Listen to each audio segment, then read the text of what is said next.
This episode of Reality Escape Pod is brought to you by Morty, Escape Tales, Buzzshot, and Patreon supporters like you. Buzzshot is customer satisfaction software for your escape room business. They offer an assortment of pre- and post-game features, including robust waiver management, branded team photos, and streamlined review management for Yelp, TripAdvisor, Google Reviews, Morty, and more. Toby from Containment Zone had this to say about Buzzshot. We wanted a way to capture client data, have an app that shares photos both directly with the client, but also to our social media pages, and more importantly, it drives footfall to our review sites, specifically TripAdvisor and Facebook. Since using Buzzshot, our review numbers have grown significantly. Streamline your marketing and grow your business at buzzshot.com/repod. That's REPOD. When booking your free trial to get 20% off your first 3 months. Details in the show notes. Welcome to the Reality Escape Pod, your lifeline when you need a getaway from the real world. I'm David Spigner, alongside my co-host, PG Law. Together, we're exploring immersive gaming from all angles, and we'll be joined by guests who really know their stuff. Each episode this season, we will be interviewing escape room creators from different countries. Except for this one, doing something slightly different. Today's guest is from Laguna Hills, California. We're joined by David Spigner.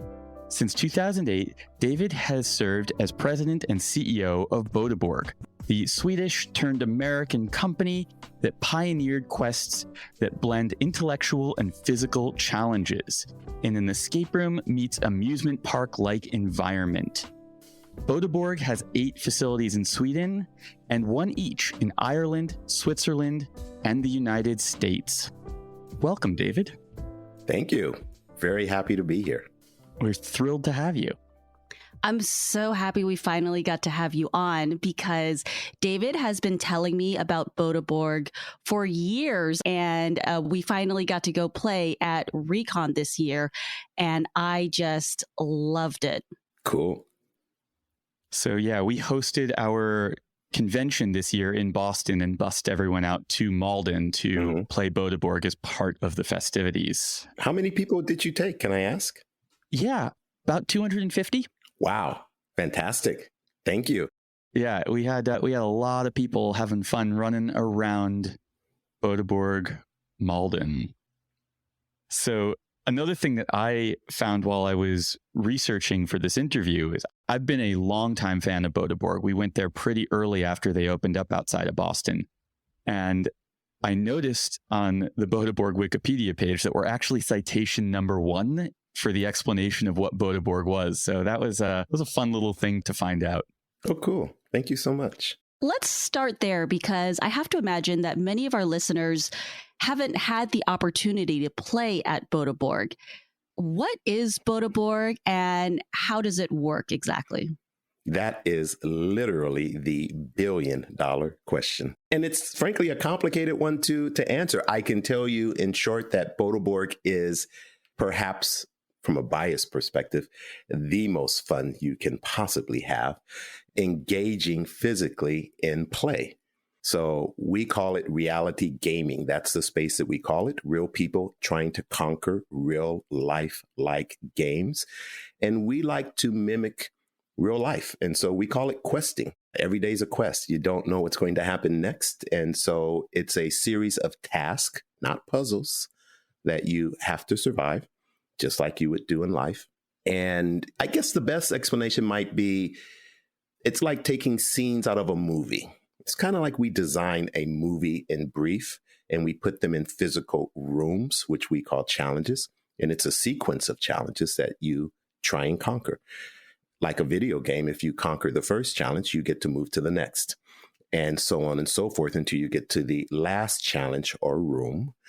And if you survive that one, then you're going to get a simple low-tech reward at Boda Borg. We're very high-tech otherwise, but that final reward is purposefully low-tech.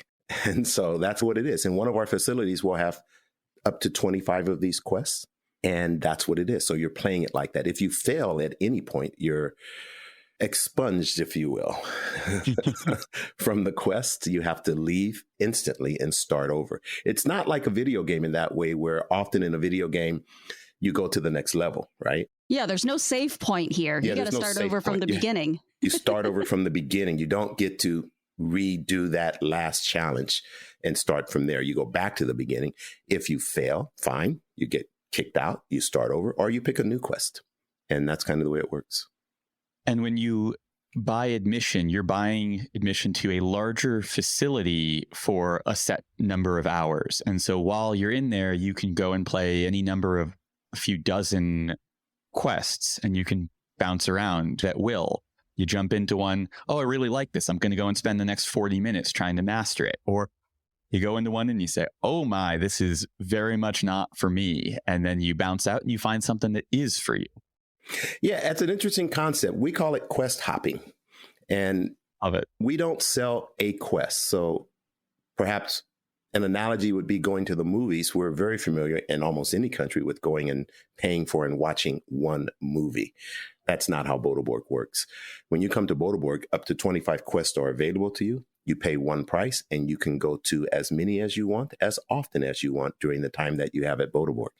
So that's why we call it quest hopping. And it's a massive component of our strategic offering for our guests.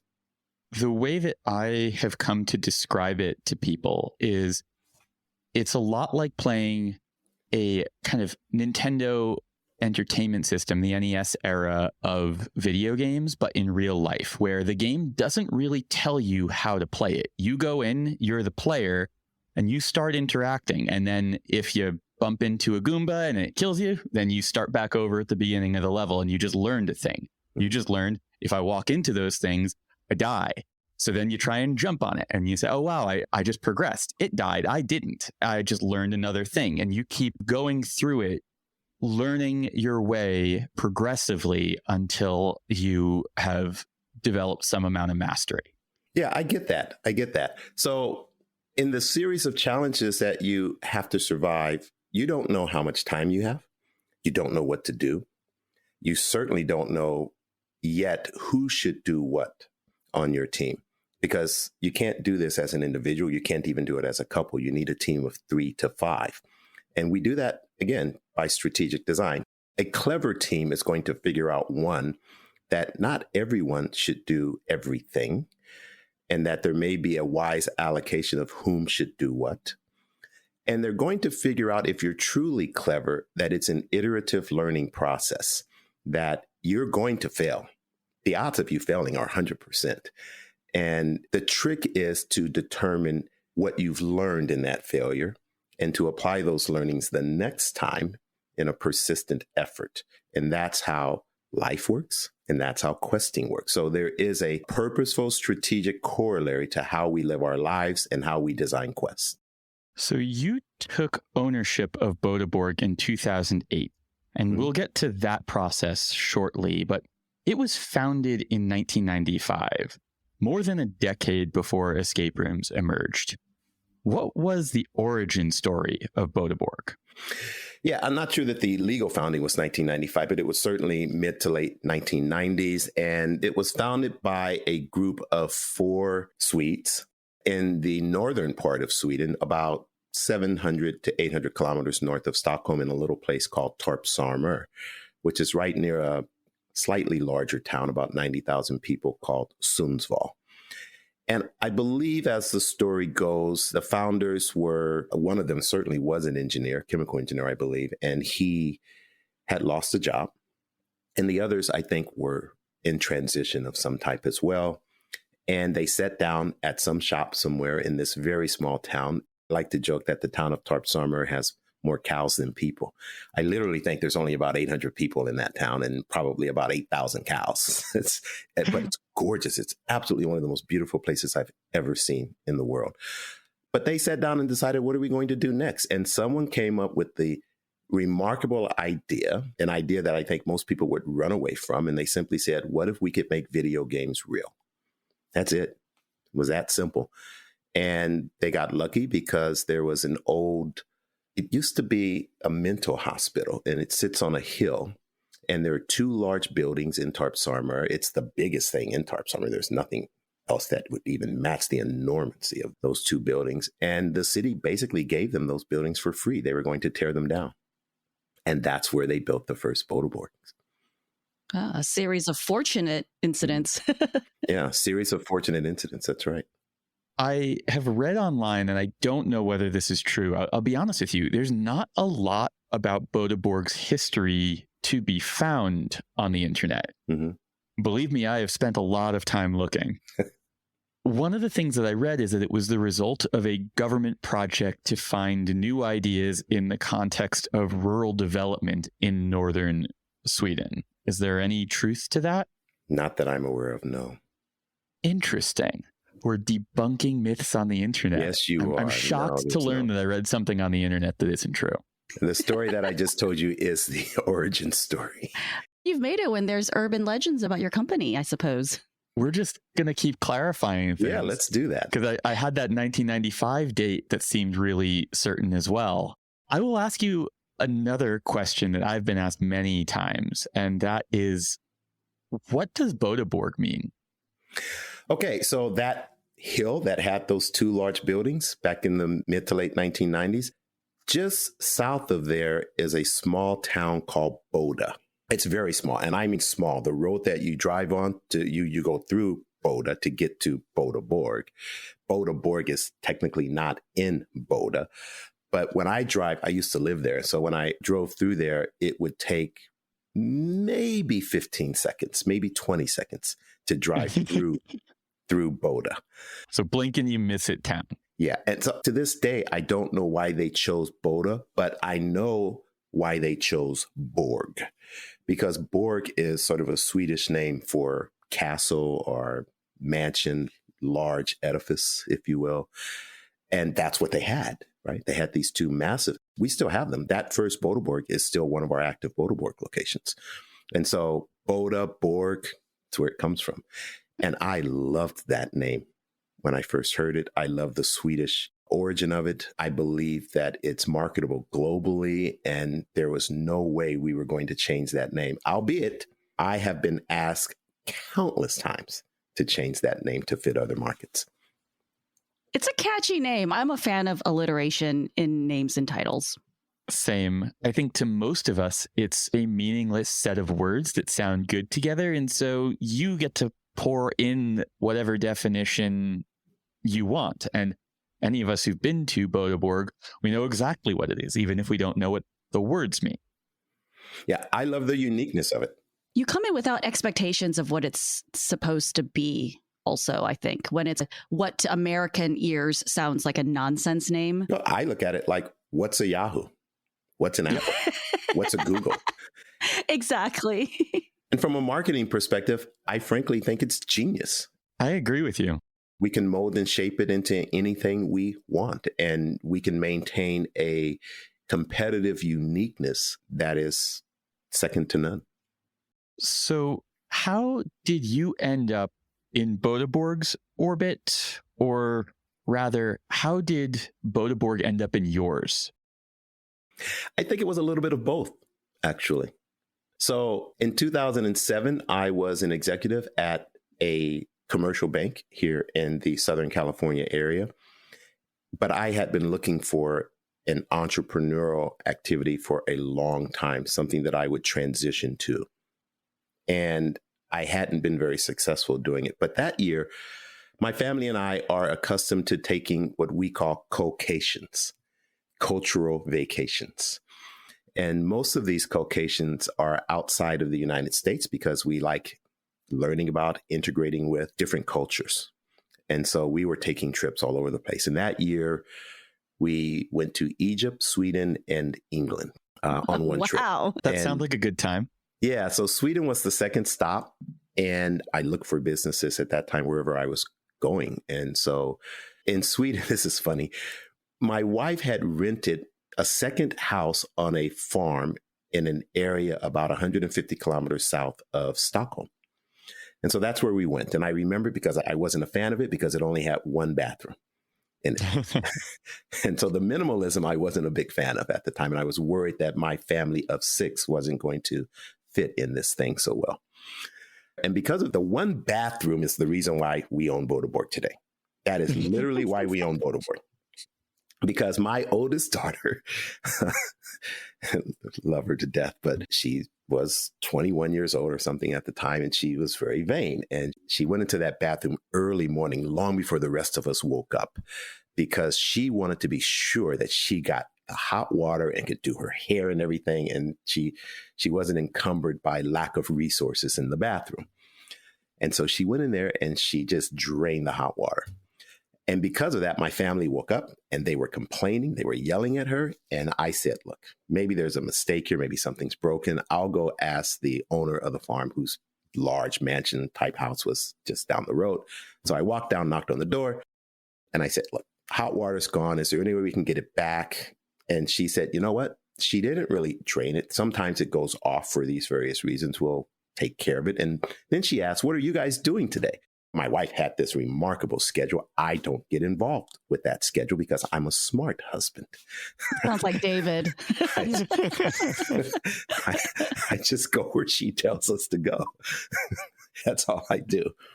And so I said, well, my wife has this thing planned. We're going to see some king and queen's castles somewhere. I have no idea, really. And she said, you should go to, listen carefully, Boda Borg. And I said, what? She said, Boda Borg. And then she said, maybe in English you might say Boda Borg. I said, okay, what's that? And when she described it, it sounded like puzzle solving and an arcade. And my initial response was, oh no, we don't want to do that. We didn't really come here to do something like that. And she said, no, you don't understand. I'm not explaining it properly. I really am not. This is the most fun thing you will ever do. It really isn't puzzles. It really isn't like an arcade. You should go. And it's only 10 kilometers southeast of here. And so I said, well, I'll go tell my family what you've suggested and they'll make a decision. And I have to admit, my decision as I left was, no, we're not going. But I did what I said I would do. I explained it to the family, and I was outvoted 5-1. We're going to go check this out. So we go there, and it turns out that it's in a small town. It's called Oxelösund. And I think Oxelösund has maybe 10,000 people who live in the town. It's an elderly town. I'd say the average age there is maybe 40 to 50, in that range, average. And you certainly would not have guessed that there would be any type of leisure type activity here. I think the big business there is a giant steel plant that makes steel to sell to China. And so it looked very residential, a lot of apartments. And we were driving through the apartments. And I was angry, honestly, now, because the farm lady had told us 10 kilometers, and we must have driven 60 kilometers. It was a long way. And I was like, this is way out of the way. And it's in an apartment area. And so all of my business senses were flashing negative. And this is wrong. This is wrong. And we didn't have Google Maps or anything back then either, right? Yeah. And so we pull into this apartment complex. There's a huge apartment building in front of us. It looks a little dilapidated, really. How is your family reacting at this point? They're kind of excited. It's a mystery. It's almost like they're still bought into the adventure. It is now an adventure. It's like a quest, really. And we don't know this at this point because we had to cross this gorgeous bridge to go into Oxelösund, and it had these flags on either side of the bridge. It was beautiful. Okay, so really, however this lands, you've gone off on an adventure. They're in a very good mood. They're looking around for where could this be because we're in the middle of these apartments, and this has to be a mystery itself. It turns out that giant apartment building right in front of us was Boda Borg. And that's what it was. It just looked like an apartment building. So my business sense told me, this is not right. We've made a huge mistake. So we go inside, and the bottom floor looks unimpressive entirely.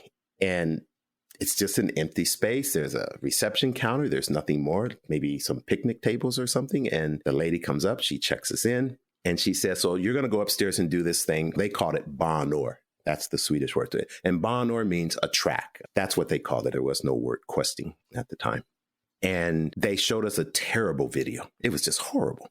And I didn't understand what the video was trying to tell us that we were going to be doing. And I'm getting more and more frustrated about this adventure that we're on.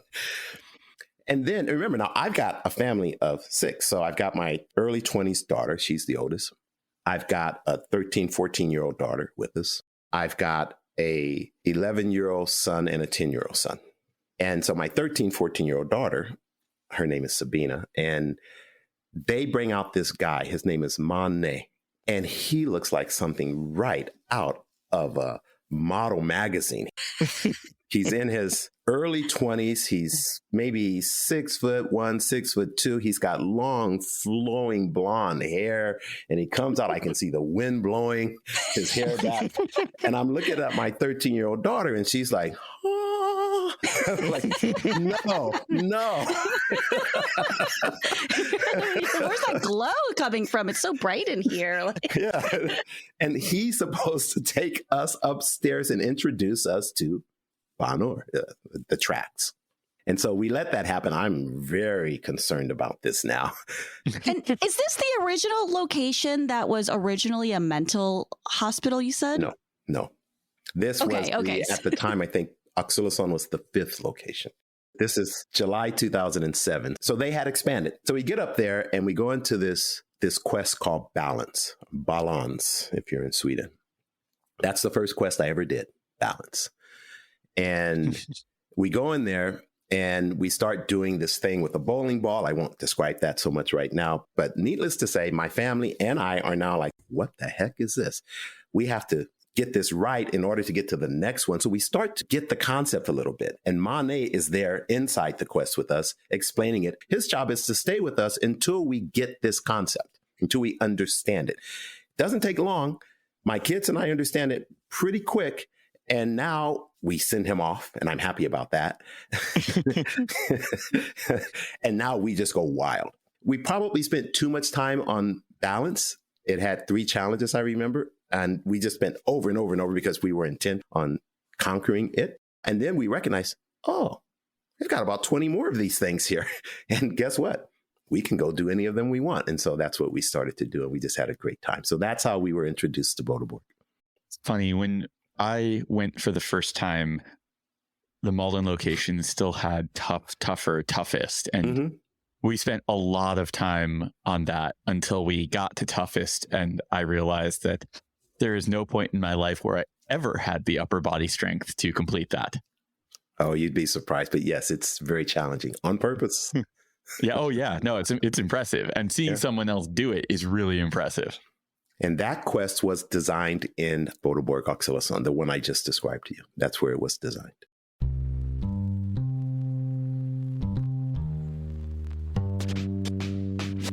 We're taking a moment to thank our sponsor, Morty. Morty is a free app for discovering, planning, tracking, and reviewing escape rooms and other immersive social outings. I believe in Morty so much that I have a stake in it as an advisor. PG, you're a little bit luckier than I am because Morty is based in your hometown and tests out all their new features there.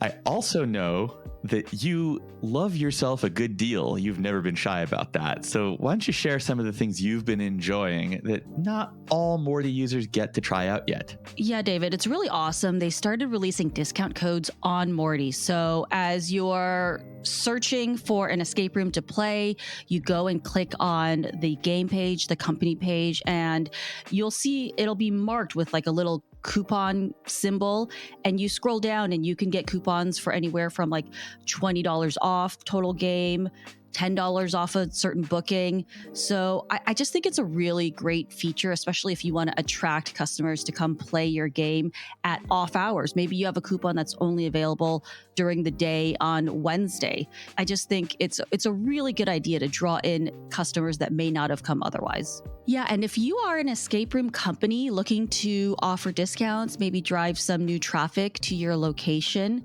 hit up Morty, message them and let them know you're interested in offering discount codes through their app. You can learn more at mortyapp.com/repod. That's REPOD to sign up and get a special badge for our listeners. Link and details in the show notes. So how did you go from accidentally stumbling upon this great family vacation spot to wanting to become involved in the business? First of all, we had an enormous time, to my chagrin, because So you were committed initially to this not being a great time. I thought it was going to be a disaster, honestly, yes. And it wasn't without costs beyond monetary costs, because the way it was designed back then wasn't very well. So there were screws coming out of the floors and things. And in a different quest, my wife, she went in barefoot, I remember, and she was on a beam. You've been to Boston, they have jungle, they have beams in the first part of jungle. So there were beams like that in one of the quests there in 2007. Balance beams. Right. And she was on them and she slipped off and her foot went right onto a bolt that was, I don't know, maybe 1/4 inch sticking out of the floor, and it went right through her foot. Oh my gosh. And she began to bleed, and then they took care of it. So you asked the question, how did the idea for a business first germinate? And so at that moment when she was injured, I thought, this is over, we're going to leave. And I had no inkling of a business at that point. We took her downstairs, the entire family went, they attended to her, they took care of her foot. And I said, okay, let's go to the car. That's me. Full dad mode. Full dad mode. And she looked at me and said, oh no, we're going back. And I went, what? And my kids were like, yeah, Dad, we're not leaving here. We're going back. And I went, what am I missing? There's something going on. That's when something's going on here. It's addictive. And we went back and we stayed until they closed. We stayed.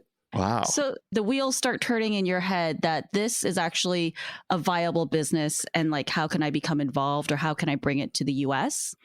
I think viable business is a stretch for that moment in time, but certainly there's something here that I'm missing. That was in my mind for sure. And then the ride home, that's when things started to really click for me. Because we left when they closed, we shut it down. We sat outside and ate ice cream, and my family just couldn't stop talking about what they had just done. And so, of course, my wife had this schedule. And we get in the car and we start driving back. This was an ugly car. It was a Eurovan, and it was big and red, and it stood out on the highway, and I hated driving it. I remember that. And we're driving home, and my wife and I are in the front. Of course, it's got bucket seats, and all the kids are in the back. And from the far back, my oldest daughter, the one who at the time hated everybody and is beyond frugal. She's flat out cheap. And she only liked her boyfriend and didn't want to go on the trip because it separated her from her boyfriend. From back there, she said these words. And these are the words that got me thinking, there's a business in there somewhere. She said, Dad, I will pay $20 or more, 6 times or more per year to go to a place like that. And I went, Ozzy, is that you? And she said, yeah, because Ozzy's cheap. And Ozzy, my kids are all very well inclined academically. Ozzy, a little bit different. She was okay, but she wasn't excited about the academic world. And at Boda Borg, you don't have to be an intellectual, of course, but you have to want to be competitive a little bit and strive and achieve things, if you will. You have to engage your brain. It's not in a study sort of way, but it is fully mentally engaging. Yes, absolutely. And for her to say that both from a mental perspective and from a monetary perspective, if Ozzy would do this, anybody will do this. And that got me thinking. And one other thing happened before we arrived back to that little house on that farm. The family told my wife that they didn't want to do whatever she had on her schedule for the next 2 days. They wanted to go back to Boda Borg. And my wife accommodated. 2 days later, Thursday, July 9th, 2007, we canceled everything and went back to Boda Borg. Okay. So how did you end up in the position that you were acquiring the entire business? So that day, July 9th, 2007, while we were questing again, I had mentioned that I wanted to talk to the owner. I didn't know what it was. I didn't know how the business was structured. And I honestly didn't know the business. And that's probably the smartest thing I could have settled on, that I didn't know what this was, because I really didn't understand it. I understood more how to quest. Of course, they weren't calling it that at the time, but I understood how to do the process. But I'd never seen anything like that before anywhere. And I certainly didn't understand their operations model, because there wasn't one. I had this idea that maybe there's a business in there. And so I wanted to talk to the owner. And it turns out he's a great guy. And he reminded me of Pee Wee Herman at the time. He was so energetic and lively. And, hi, how are you guys? But I hadn't met him yet. But we were up questing on that day. And I had told the attendant downstairs at reception that I wanted to speak to him. She said he wasn't coming in, but she would call him. So we went questing, and about halfway through, maybe 4 hours in, we hear this message on the loudspeaker. And I swear to you, this is exactly what we heard. Will the Americans come down? Will the Americans come down, please?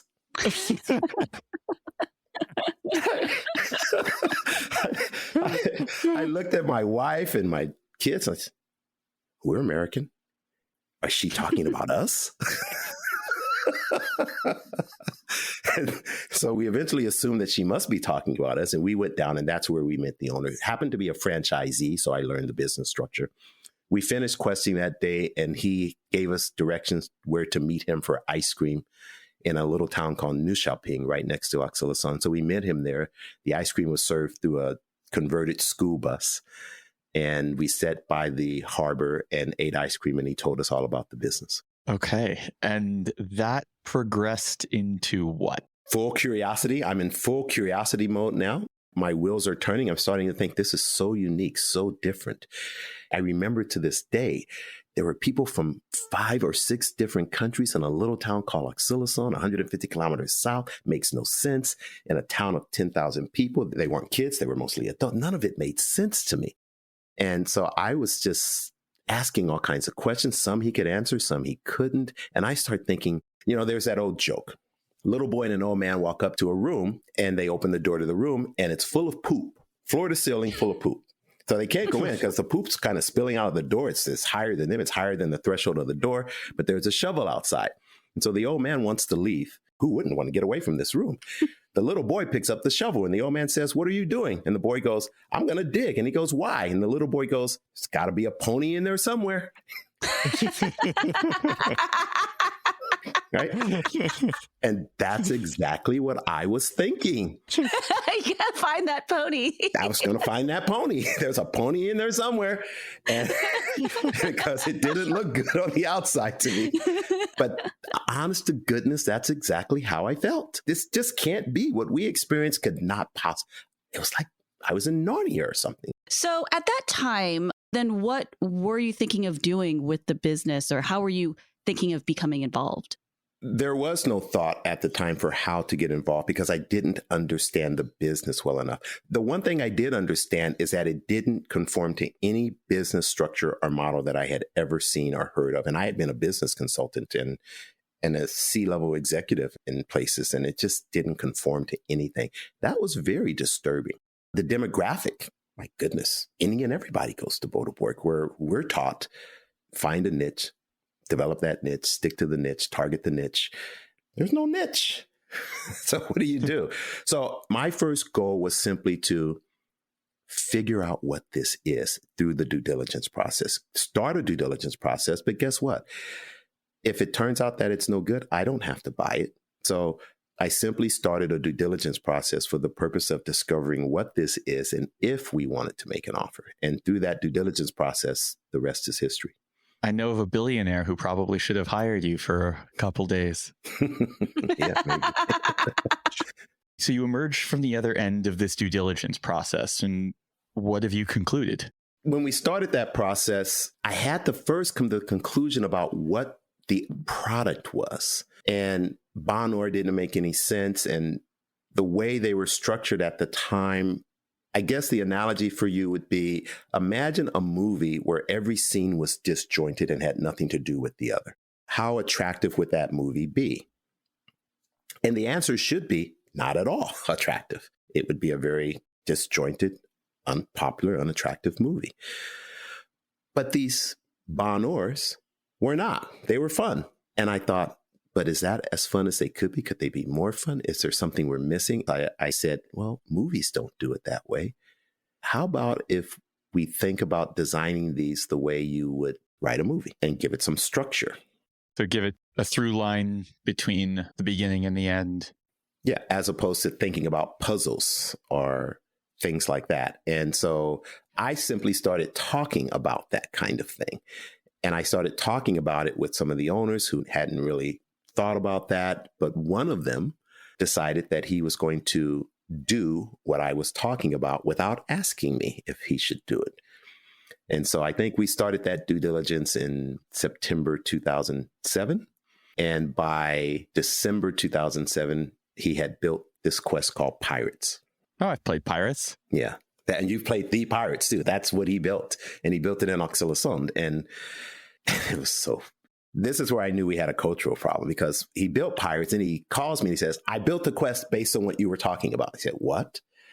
Because he wanted me to buy the company. And I said, what did you do? And he said, it's Pirates. And he showed me pictures of it. I was sitting here in California. So I went to Sweden to see it. And when I walked up there, there was this full life-size poster of Johnny Depp as Captain Jack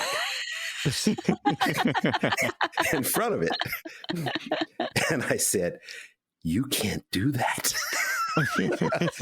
He goes, why not? I said, these things called trademark laws. You can't put Captain Jack there. But when I walked in, and he had really captured the essence of reality, because I talked about reality right away. Somehow I knew that's where we had to go. And so when you walked into the first challenge of Pirates, it had a smell, and Pirates was so different. He had really captured what I had envisioned. It didn't have paint on the wall to describe a pirate-like environment. He had real hardwood floors, like a floor of a ship. He had real barrels. It was more real, where the rendition that I first was introduced to just a few months earlier was just paint on the wall to depict the environments. But this brought it more to life. The floor even had a particular smell to it. So now we had another sense involved. And he did that by accident. That wasn't on purpose, but it had a huge effect. And I thought, wow, look at this. And then we noticed something huge. The guest numbers went through the roof. Interesting. His weekend guest numbers just spiked. And we went, oh, okay, we're on to something here. And that's how that got started. Not dissimilar from the progression of escape rooms as well, from this very rudimentary kind of blunt instrument to something that was looking to convey more and do more and engage more senses and change the way that you think about yourself in the space through narrative and experiencing story. Absolutely. Okay, so this concept that you had suggested through research and through the due diligence process and through conversation with them gets tested, it works. What happened next? We started experimenting with other dimensions. He was willing to experiment. He really wanted us to acquire the company. And so he was willing to use his location to experiment with things. And so we started experimenting with pricing, because I like to joke, at that time, there was a price for everything. If you had a golden retriever, they had a special price for that, for you to enter Boda Borg at the time. It was just crazy. And so I said, no, let's make this more simple. And that's where the current price. Sorry, you're serious? Like you could pay to bring your dog? No, I'm not serious about it. Okay. Just making sure. But almost, if you had a grandma and a grandpa, they had a special price, and the kids had a special price, and everybody had a special price. And they would discount it in various ways, depending on what you were with their family, with a company, or whatever. And I just thought it was too complicated. And so we tried something new. We simplified it. He tried it. It worked. Numbers spiked again. And then I start talking about different qualities of quests. And the analogy would be blockbuster movie versus B-level, C-level movie, so on and so forth. And I started describing that. And he said, let's try the blockbuster type. And he went off and built this quest called Remfärden. That's the Swedish word, Remfärden, which basically means something along the lines of space travel. And that's still in Oxelösund today. And my goodness, you talk about real, the feel of real, the coldness of a spaceship, the metal, the rivets, and that's all there in Remfärden. And his numbers just kept on going up. When I saw that dynamic, David, I knew there's a pony in there, a big one. And Then I could start to talk to people that I knew about it, and I put together a team, and there was no question we were going to buy the company. Actually, I shouldn't say there was no question. There was one question. This is now 2008, and we know that we're about to go into a global recession. So that was the one concern. We're about to go into a global recession. We're not going to be able to necessarily expand this at that time. But then I feel like I had another very shrewd epiphany, which was we've got so much to learn about this thing anyway. We don't really know. There's no model. There's no example of how to operate this thing or what the operations practices should be. They certainly don't know. It's been all luck for them. They have no idea of what they're doing or why it's working. They knew none of that. They just knew that this basic concept had some traction. But we knew we had to figure out how to do it. And I knew that was going to take some time. And I thought, we'll just invest the 2 or 3 years with me living in Sweden pretty much to do that. And that's what happened. Wow. I mean, and this was like 8 years before the advent of escape rooms? There really was nothing like that. 2007 was Scrap. Yeah. So it was around the same time. Five Wits exists in Boston. Scrap is just emerging in Japan. Boda Borg has been messing around with this for a decade at this point. That is absolutely correct. You scoop this up after running a whole bunch of experiments and realizing that there is a lot more opportunity to expand on these ideas and better optimize the business and the experience and produce something that people will want to keep coming back to, even more than this core concept, which was already fairly attractive. Yeah. And I'll tell you, there are 2 other factors. Obviously, those experiments worked, and that was really impressive and moved us in the direction of acquisition. But what really solidified it were 2 other huge factors. One of them was the demographic itself. And that, based on my business background, was very concerning that there didn't seem to be any focus on who was attracted to Boda Borg. And so it wasn't until I recognized that was a plus that I got really excited that because of that broadness, if we can manage it, if we can sustain it, if we can exploit it, we'd have a massive business opportunity in front of us. But that's not what we're taught. It was a little concerning on that front. To me, having worked, I'm a consultant in my regular life, and I've worked with a lot of business consultant types. And it is rare to work with someone who is a business consultant type, who is both able to recognize that something is different and that that's okay and that's worth trying to figure out what that difference is, instead of trying and figuring out how do you ram it into one of the models that pre-existed. Like, how do you force it into that model? I'm really respecting what I'm hearing from you, because that is not a typical business consultant type reaction to different. Mm. Yeah. And then the second thing that I noticed was the cultural diversity. So in Oxylison, on that very first day, July 7th, 2007, it did not escape me that there were people from Germany there. There were people from the Netherlands there. I think there was a family from Japan there. And we were Americans there. And I was like, that's not normal, especially given where it was. So I think you're 100% right, David. This is something that I continue to think about today. I'm not the first executive who saw Boda Borg at all. I know that. Every one of the prior ones before me didn't see this. Too raw, too rough, too unfinished, too unfamiliar. That's probably the biggest thing. Way too unfamiliar. Nothing to compare it to. No structure. You would do like the grandpa in the joke. You wouldn't pick up the shovel. You'd walk away. And that's what most people did. And I knew this was extraordinarily special, that most people would never understand it. And most importantly, I knew that I didn't understand it. That's critical. But I knew there was a pony in there somewhere. So at this point, it sounds like this is where you pull the trigger. Yes. With a commitment that over the next 2-3 years, we were going to take that shovel and find and develop and feed that pony, nurture that pony. I'm guessing you form a company in the United States, and then that company acquires the mothership in Sweden. We buy everything, yes.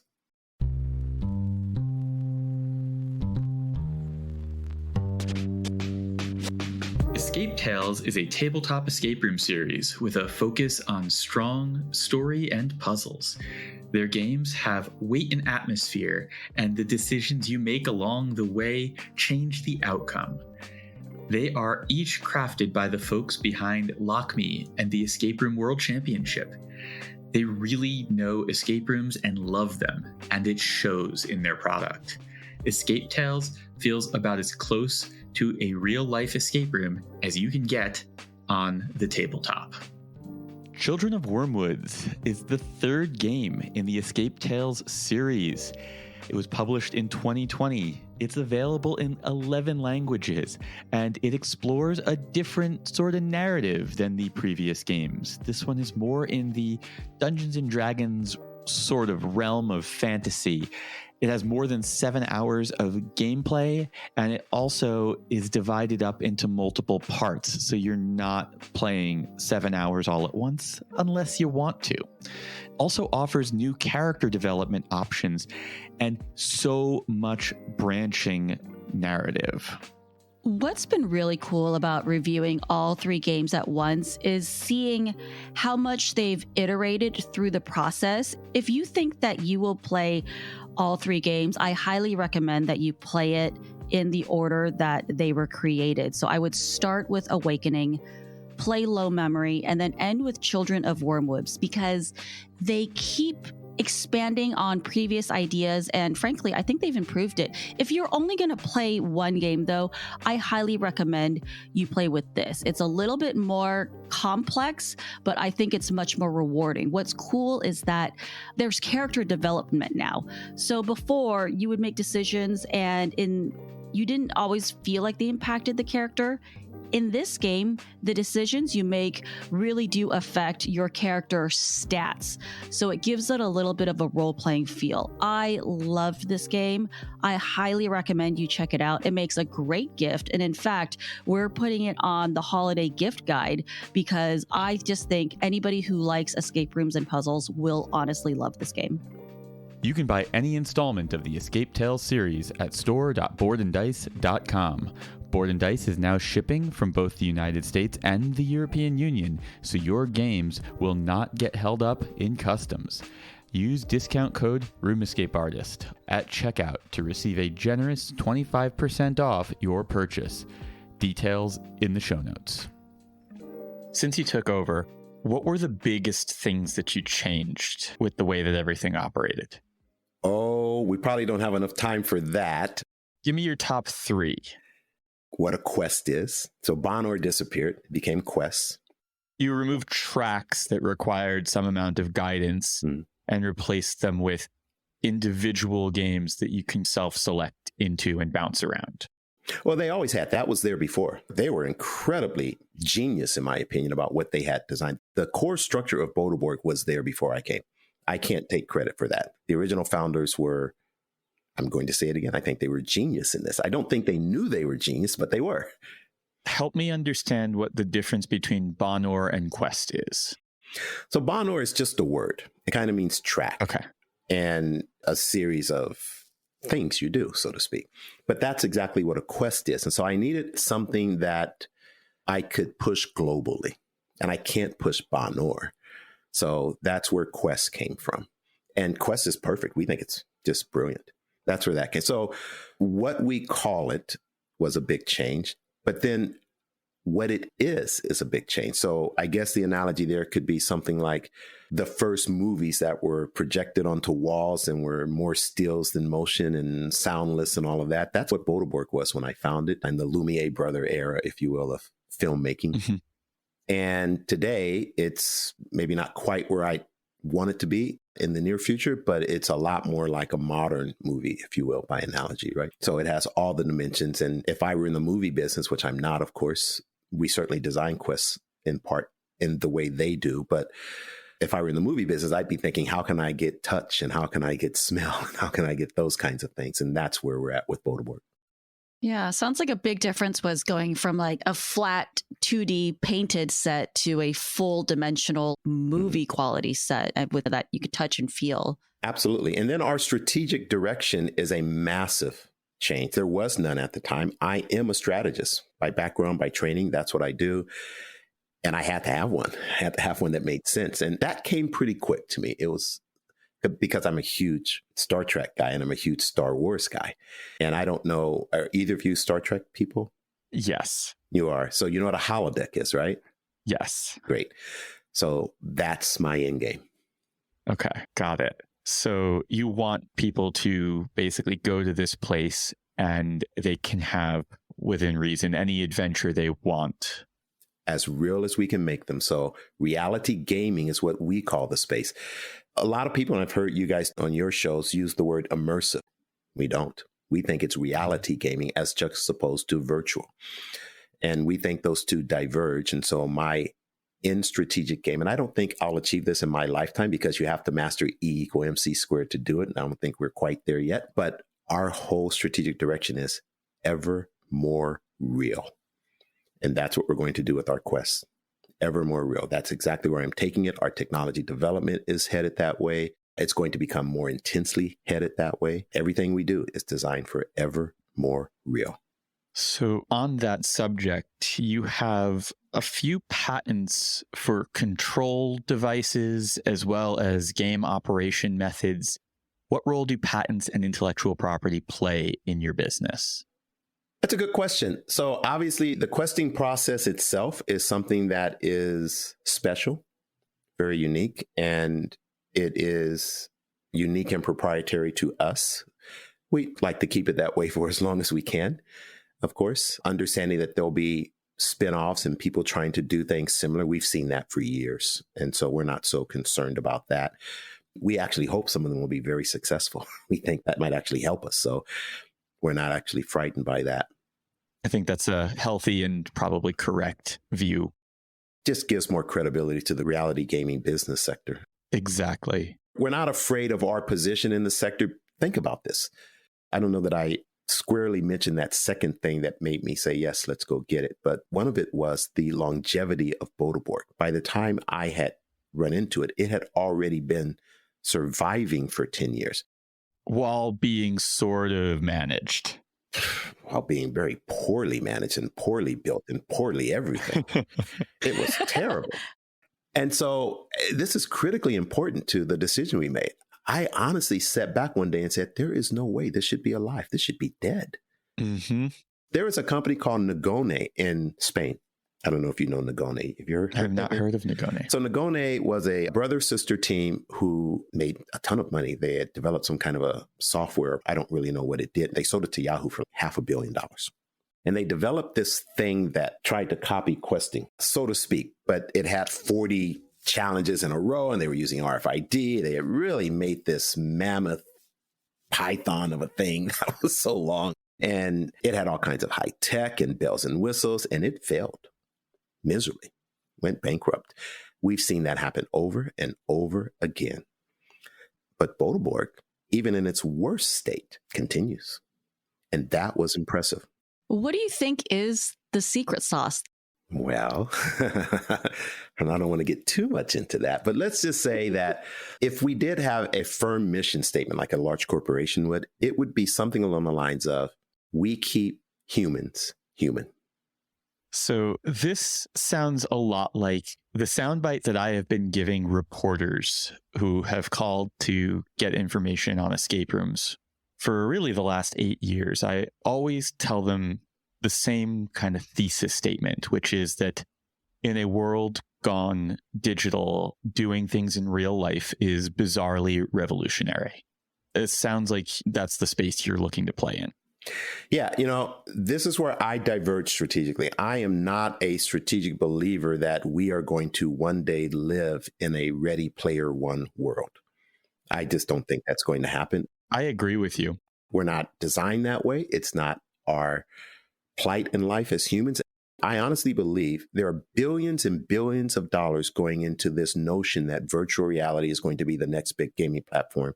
And it's been happening for almost 50 years, all that money going into that space. and not much has come of it. And I understand why Zuckerberg spent the $2.3 billion for the technology that went into developing Oculus Rift and now Oculus Quest, I guess they call it. And by the way, I think that technology is amazing. I think it's just incredible when you put that headset on. But there's no way that I believe that's going to turn into a meaningful, growing gaming platform that's going to generate billions. I just don't believe it. I think that it's going to be reality-based. And I think that it's not going to be puzzle-based. I think it's going to be task-based. I think it's going to be human-based. I think it's going to be based on us, our desire to want to be and do things like James Bond and Indiana Jones or Lara Croft or even the Waiting to Exhale people, whatever. That's why we watch movies. That's why we read books. It's why we watch TV shows. We subliminally want to know, want to do those things. And we haven't had the courage to do it. Our little boy, our little girls, our little kids, and even the young adults in us have been muted. And I intend to bring them very much back to life. I am very on board with that. Can you tell us about your current strategy for expansion? Go everywhere. Okay. At this point, it seems like you are dreaming very big, probably increasingly large, is what it sounds like. Yeah, and I do dream big. That doesn't mean I'm going to try to go everywhere at once or instantly. Yes. I can tell you are a very sensible, pragmatic person, and the dream and the reality are always looking to find the right meeting spot. Yeah. We are ready to grow fast. That's good news. We are ready to grow fast today. I'm ready for it. Are you going to bring Boda Borg to the West Coast? Absolutely. Sure. Absolutely. The issue for us in the growth is Boda Borg is, and I don't mind talking about this, Boda Borg is still very unfamiliar. So it's kind of like a strike one, so to speak. And the financial world doesn't like unfamiliar. Mm-hmm. I think that escape rooms, some of our colleagues, things that they're doing, you mentioned 5 WIDs, there's level 99, of course, now, and there's other things like Activate Games. There's all kinds of stuff that are emerging today that were not here a decade ago. And that's giving more credibility to what we refer to as the reality gaming space. So that will help us in gaining some more familiarity. But most of those things are small footprint relative to us. A Boda Borg location is typically at least 30,000 square feet and multiple floors. And so that is a complexity that, again, is perhaps not unfamiliar, but not necessarily desirable. Small footprint, things that can grow fast, don't cost a lot for real estate are more desirable, of course, to the financial world. You're not talking about an escape room that has a few games, and you're not talking about a theme park that requires gigantic investment that people fundamentally understand. You're talking about something that exists somewhere in an amorphous space between them. And as we mentioned earlier, these are the kinds of things that don't fit cleanly into the existing boxes, and investors get nervous. For a little context, is 30,000 square feet, is that like the size of an old, like a Macy's would have been at a shopping center? Is that about the size, 2 stories? Could be. I think many shopping stores like that, companies might be more in the order of 50,000 square feet, perhaps. That might be more like it. A large grocery store is anywhere from 70 to 100,000 square feet, typically. Okay, just so I could wrap my head around the size. And it's not just the 30,000 square feet. We do it on 2 floors at least. We are reality, and reality exists in 3 dimensions. And so this is an easy thing for us to understand the value of. It's a difficult thing for investors because it's easier to push single floor. So it is a deliberate decision that you are punching through ceilings when you are doing these things. Yes. Okay, that was something that I knew existed in the Malden location, but I did not know whether that was inherent to the concept or something that just worked out in that building. So I love your description, punching through floors. I never heard that before. Multidimensional. That's key, because that's how we remember. This is tracking how we live life. So yes, we are going to be 3-dimensional. We don't have to punch through a floor. There are other ways we can achieve it. But a typical single floor facility won't have the ceiling height that we need. Mm-hmm. And so we don't follow the path of least resistance. And that's perhaps strike 2 for us. So unfamiliarity, strike 1, not following a path of least resistance, strike 2. And then frankly and honestly, I'm strike 3, because I have done everything counter to my business training in holding on to, keeping, and taking a very deliberately slow flywheel path to building Boda Borg. And I've done that quite intentionally because it would have been easy. We had so many offers for me to say, let's change our offering to fit that mold that the financial community wants versus expanding and evolving the model that our guests absolutely love and flock to us for. The smart executive might have gone the path of least resistance and changed to raise the money. I didn't. And so I'm strike three because I didn't conform. So PG, when I find the investor group, whomever he, she, or they might be, that sees this vision and understands it and is willing to, yes, we can reshape things, we can evolve things, we can experiment with things, but let's not move away from what our guests love. When I find that, we're going to grow very fast. I support you in this endeavor. Yeah, I really respect the approach and the philosophy that's underlying your decision-making process.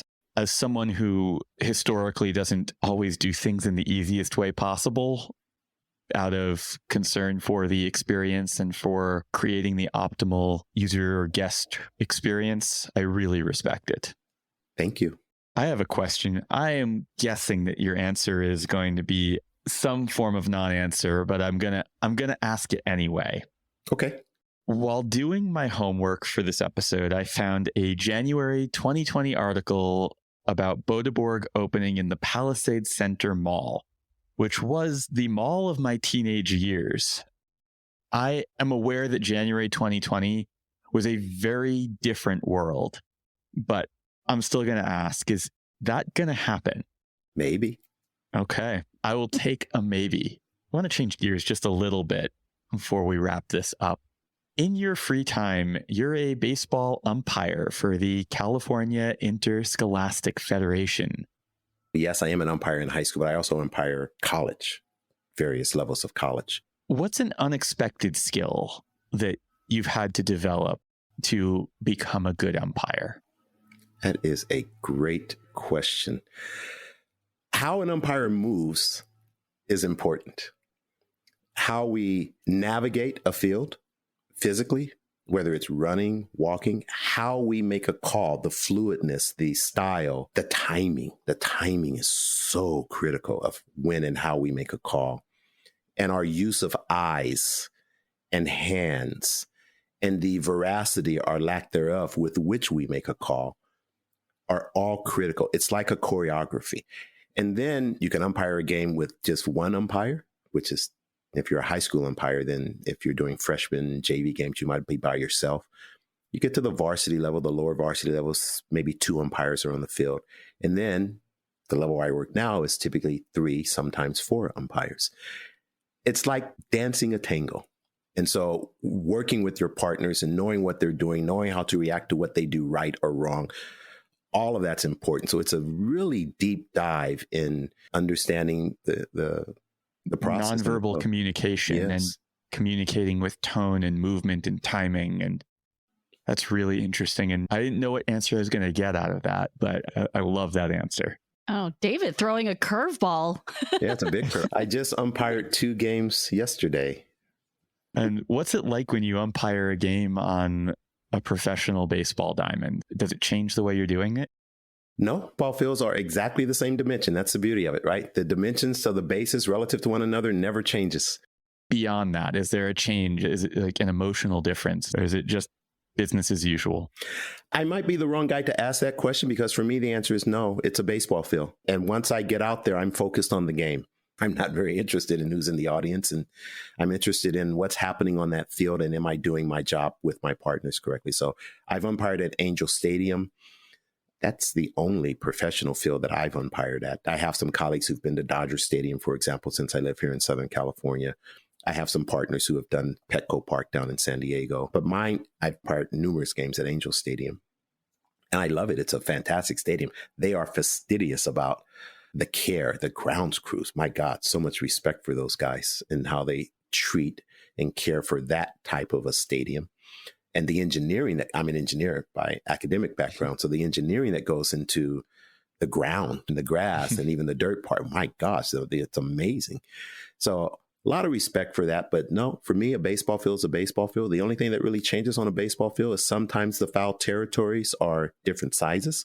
Some can be very narrow, some can be very wide, and that can change how you think about the game as an umpire. And the backstop, what's behind me, how far back that is. In a professional field, that can be pretty far, right? You're going to punish a pitcher who throws a wild pitch in professional baseball. So you make that backstop very deep. Where in high school, the backstop might only be a few feet from me, which is kind of weird. Okay, I never thought about how the difference in how forgiving that can be or punishing. That's interesting. We like to spread the love a little bit. So what are some of your favorite games or experiences that you did not help create? In the escape room world, I'm a big fan of things like The Basement in Sylmar, California. I'm a huge fan of something like that. And it's the kind of thing I look at and I go, they're kind of creative.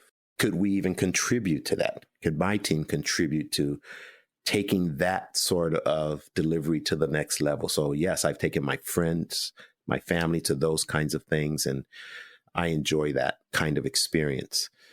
Haven't been to Activate Games, but it's certainly on our radar. We certainly kind of like their focus and what they're doing with sort of the origin of video game focus, so to speak.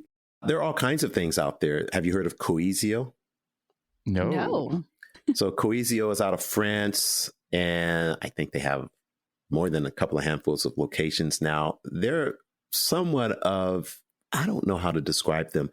They certainly aren't anywhere near questing, and they're not single rooms like a level 99. They're more of a obstacle course, ropes sort of thing. There's Prison Island. We've done that, of course. Prison Island, they used to be called Autos Fortet. They're from Sweden originally, and their origin, and they're not going to be happy with me for what I'm about to say, but their real origin is they were trying to copy us.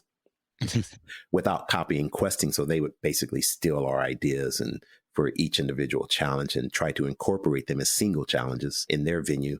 That didn't work so well as Artist Fortet. So they changed their name to Prison Island, and it's fun. They've made each room, if you will, like a prison cell on the outside as a theme. But when you walk in, it could be anything happening in there that you and a team of people have to conquer, and then you leave and you can come out and do the next one. So that's okay. But the things like Mr. X in Shanghai are, they changed the name. And he was your guest. What was his name? Chris something. Chris Latner? Chris Latner. His vision, that kind of thing. I'm all in. When you are traveling in the future, feel free to reach out to us because we will happily point you in the direction of things that are playing in those spaces. Excellent. Thank you. David, what comes next for you in Boda Borg? Expansion. Are you thinking expansion globally, or are you looking into opening a few more locations here in the US? Yeah. So when we acquired Boda Borg, we knew that the goal was global expansion. That is the goal. If we didn't see that this could have been a $2 to $3 billion company, we would never have bought it. So that is our vision. However, our expansion, when we are able to ignite it successfully, once we have the capital that we need, will be far more strategic. So we're not going to just go any and everywhere when we first start. There'll be a strategic design and direction to that. Okay. And where can people find you on social media? Bodaborg.com. And if you were to go to Instagram or Facebook, you will find that most of our locations have a presence there under their name. David, thank you so much for joining us. This has been an unexpected and enlightening journey through Boda Borg's history and your history. And I can't wait to see where you take this business. Me either. The Reality Escape Pod is produced by Lisa Spira, edited by Steve Ewing of Stand Inside Media, and brought to you by RoomEscapeArtist.com, your home for well-researched, rational, and reasonably humorous escape room and immersive gaming content and events. Hi, folks. It's that time again. You know the one where we ask you to back us on our Patreon. Now, I know that everyone has Patreon request fatigue. I have it too. And I know that you're used to hearing that it takes a lot of work to make this content and that the money goes a long way. But it really is true. All of the things that we're doing take a lot of time, a lot of effort, a lot of money. And the support that we get from our Patreon community is invaluable. If you have the money available and love what we're doing, please do consider backing us on Patreon. It means more than I think you realize. Thanks. If you have been enjoying the content on Reality Escape Pod, David and I would really appreciate a 5-star rating and review on Apple Podcast or Spotify. It really goes a long way towards helping us market the podcast and growing this podcast. We'd like to take a moment to thank our highest tier sponsors, Derek Tam, Breakout Games, Jonathan Driscoll, Pat Tupin, Rex Miller, Paula Swan, Scott Olson, and Byron Delmonico. I'm going to go all the way back to July 7, 2007, that first visit to Boda Borg Oxylosum that I previously described. And there was another pivotal moment in that experience when, after we had gotten rid of the long blonde-haired guy named Manet and we were questing on our own and we thought we had figured this thing out, we knew what we were doing. Of course, we were failing everything, but we were having fun failing. And so one of the takeaways is Boda Borg sells failure, right? Most people don't get that. And that's another one of those things that scares investors. What do you mean you sell failure? You can't do that. But of course we do. That's what we sell, and it works. So what happened on that day was my family of 6 were staying together. Now, we don't do that today at Boda Borg. 6 is too many inside of a quest, so it's 3 to 5, but we stayed as 6. So that means my wife and I, adults with 4 kids, a 20-something-year-old daughter, and then the next age, there's a 7-year gap between my oldest daughter and our next. She's the 13-year-old who was going over this guy named Manet. So I've got a 13, an 11, and a 10-year-old. And we're having this great time, so I think. Eventually, my oldest son, his name is Kefren. He's the anointed representative for the young side of the family. He comes to myself and my wife, Azrina, and he goes, "Mom, Dad, we have a proposition." "Proposition? You're 11. What are you talking about?" Learning from his dad. "We think it's time for us to separate from you." "What are you talking about?" "Sabina, Taj, and I would like to go questing on our own because you guys are too old and too slow." and he was very good. They were wonderful. I loved the way they positioned it because they said, "Look, we know we're in the middle of Sweden. We know you'd never let us separate from you, but we're in this building. We can't go out. They'll never let us out. Just go downstairs and make sure that they never let us out. You know we're going to be inside of here, so there's nothing to fear. We'll be right here somewhere." And we kind of looked at each other. We were sad because they wanted to leave us. But then we said, okay. That was another one of those moments that I thought, wow, this thing, whatever it is, my goodness, it's got a lot of power.